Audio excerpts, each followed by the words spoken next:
Assalamualaikum warahmatullahi wabarakatuh. Salam sejahtera bagi kita semua. Salam Om Swastiastu, nama budaya, salam kebajikan. Kami dari kelompok 3 akan sedikit menjelaskan tentang fungsi input dan output mata kuliah Sistem Politik Indonesia. Dosen pengampu Dr. Rudi Subiakto, S.Sos MSI.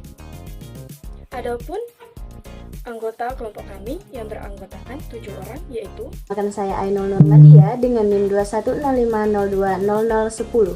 Saya Melia Indriani dengan NIM 2105020015. Saya Nafis Lela Tulaina dengan NIM 2105020022. Saya Joko Prastia, NIM saya 2105200028. Saya Anggriani Christine Huta Barat dengan NIM 2105020036.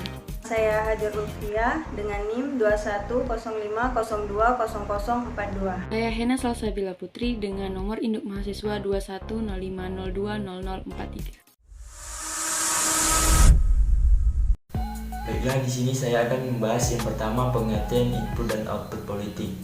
Sebelum membahas fungsi-fungsi input dan output sistem politik, terlebih dahulu akan menjelaskan apa yang dimaksud dengan input dan output. Yang dimaksud dengan input adalah masukan yang berfungsi sebagai energi atau bahan bakar untuk menjamin kelangsungan hidup suatu sistem politik. Adapun input yang terdapat di dalam sistem politik ini berasal dari lingkungan sistem politik.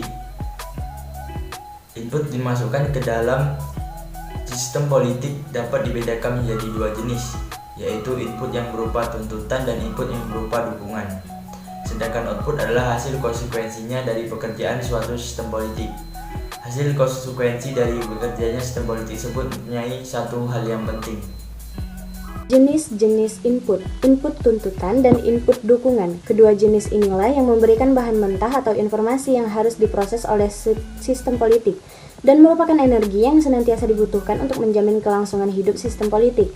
Adapun input yang berupa tuntutan yang berasal dari lingkungan atau eksternal, di mana kita memandang lingkungan bukan hanya sekedar kumpulan peristiwa yang campur baur, melainkan memandang sebagai sistem yang dengan mudah kita bisa membedakan dengan sistem yang lainnya, yang selain itu dapat mempengaruhi pembentukan tuntutan yang masuk ke dalam sistem politik. Sedangkan input tuntutan yang berasal dari internal, suatu tuntutan yang dapat mengakibatkan terjadinya perubahan politik di antara anggota-anggota sistem politik itu sendiri sebagai akibat dari rasa ketidakpuasan atas hubungan-hubungan itu. Namun, dari tuntutan tersebut yang tidak serta-merta berubah akan menjadi isu politik yang biasanya terjadi karena mendapat dukungan dari sekelompok besar lain dengan yang mendapat dukungan dari sekelompok kecil. Dengan pengajuan tuntutan yang bertele-tele tidak akan menjadi isu yang besar. Maka isu politik adalah suatu tuntutan yang ditanggapi oleh anggota-anggota masyarakat dan oleh mereka dianggap sebagai suatu hal yang penting untuk dibahas melalui saluran yang resmi dari sistem politik. Agar tetap menjadi keberlangsungan fungsinya sistem politik, maka membutuhkan energi dalam bentuk tindakan-tindakan atau pandangan yang memajukan. Hal tersebut yang merupakan input dukungan, yang dibedakan menjadi dua macam. Yang pertama, bentuk dukungan yang nyata dan terbuka, yaitu tindakan atau tingkah laku yang mendorong tercapainya tujuan atau kepentingan pihak lain, seperti dalam tindakan membela atau mempertahankan suatu kebijakan yang dibuat oleh pihak berwenang. Dan yang kedua, bentuk dukungan yang tidak terwujud menurut David Aston dapat berupa pikiran atau perasaan dengan kesediaan bertindak untuk orang lain, seperti kesetiaan seseorang ke dalam suatu partai politik tertentu. Fungsi input dan output. Semua fungsi input berada pada sektor kehidupan politik masyarakat dan dimiliki oleh semua komponen yang menjadi unsur pembentuk sektor kehidupan politik masyarakat.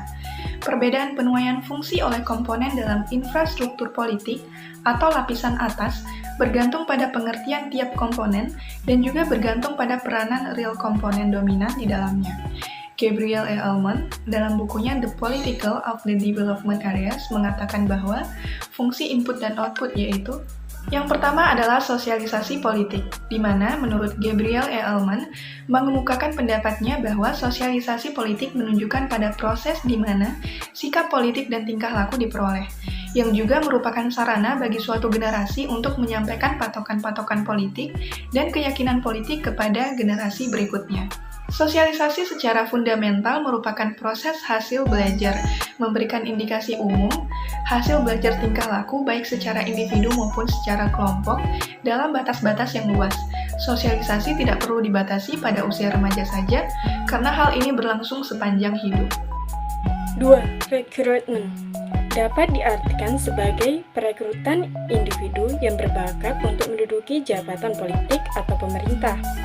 Dengan cara yang ditempuh bisa melalui kontak pribadi, persuasi, dan juga dapat diusahakan menarik golongan muda untuk mendidik menjadi kader di masa yang akan datang, yang juga diharapkan mampu menduduki jabatan politik atau jabatan pemerintah.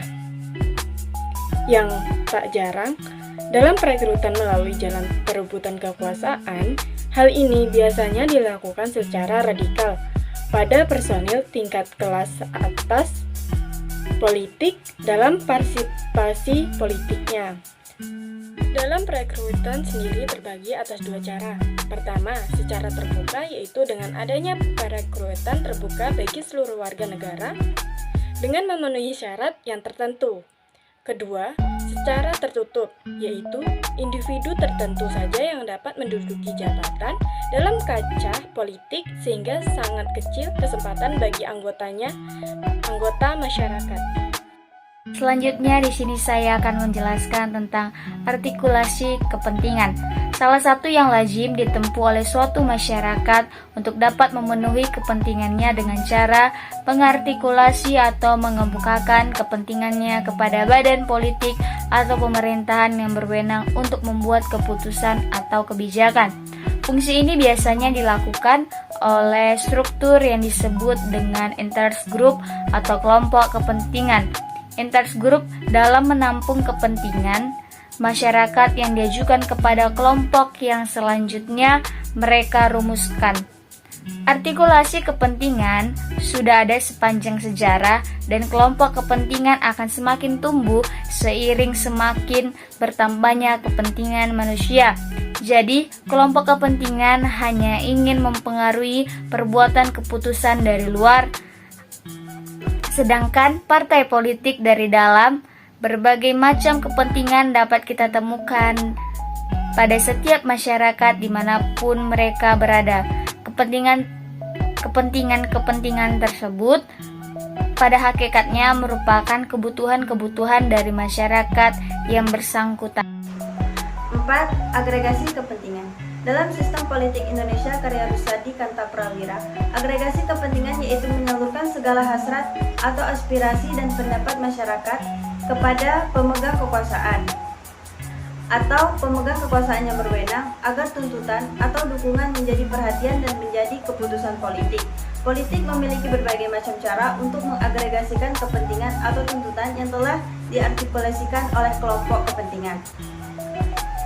Oleh karena itu, mengubah atau mengonversasikan tuntutan-tuntutan sampai menjadi alternatif kebijaksanaan umum disebut agregasi kepentingan. Dalam masyarakat demokratis, partai sebagai penyalur aspirasi masyarakat dalam merumuskan program politik dan menyampaikan usulan pada badan legislatif dan calon-calon yang diajukan oleh partai untuk menduduki jabatan-jabatan. Pemerintah mengadakan tawar-menawar dengan kelompok kepentingan untuk mengetahui apakah kelompok kepentingan itu mendukung calon tersebut. Dengan demikian, nampak bahwa alternatif kebijaksanaan itu dirumuskan secara terbuka dan menjadi isu yang diperdebatkan di parlemen, media komunikasi, dan secara informal maupun personal. Kemudian yang kelima yaitu komunikasi politik. Komunikasi politik merupakan salah satu fungsi input dari sistem politik, di mana komunikasi politik ini menggambarkan proses penyampaian informasi politik sebagaimana Alfian kemukakan. Sedangkan fungsi output politik sendiri terdiri atas yang pertama yaitu ada pembuatan peraturan, yang kedua penerapan peraturan, dan yang ketiga adjudikasi peraturan. Contoh kasusnya yaitu pada tahun 2005 yang lalu kita sering mendengar dan melihat di televisi banyak kelompok-kelompok masyarakat dan himpunan-himpunan mahasiswa turun ke jalan untuk berdemo, menentang rencana pemerintah menaikkan harga BBM yang dirasakan sangat membebani rakyat kecil. Dari contoh kasus tersebut dapat kita analisa menjadi dua kemungkinan. Yang pertama, bisa menjadi agregasi kepentingan. Kemungkinan yang kedua bisa juga menjadi artikulasi kepentingan.